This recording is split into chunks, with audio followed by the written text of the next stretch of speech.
he put on my heart, it's like, man, you got to get clean if you think all this stuff is going on. So I decided to do that. And then about 2 or 3 days into that, I had a friend reach out to me and go, hey, you need to pray to God. And at that point, I was willing to try anything. And I was a hardcore atheist. But so I prayed to God for the first time. And I swear, I don't know how else to explain this, but I kind of felt my chest open up and my heart started feeling this like vibration.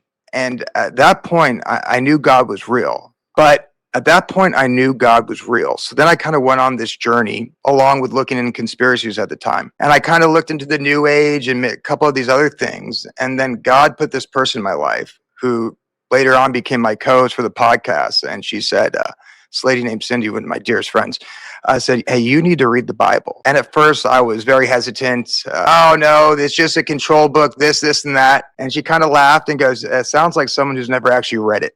And I said, touche, you got me.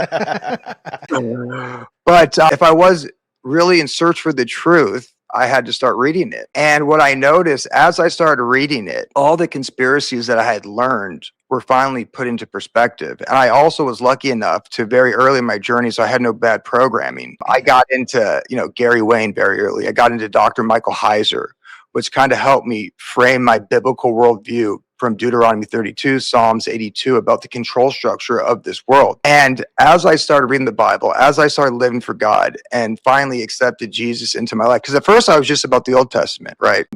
But then as I read the New Testament, I'm like, oh my gosh, this all lines up. It's putting the conspiracies I learned into perspective. There's really this battle between good and evil, right? These powers and principalities actually rule this realm from a spiritual dimension, I believe. And they use these worldly governors or these Babylonian bloodlines that go all the way back to Deuteronomy, maybe before that, to carry out their orders. And when I understood that, I was like, okay, everything makes sense there. And since then, as I started reading the Bible, started living for God, started living with Christ, more and more, my life started changing. I was truly delivered from the things that were ailing me from the past. I was like, shoot, I got to go tell everybody about this, right?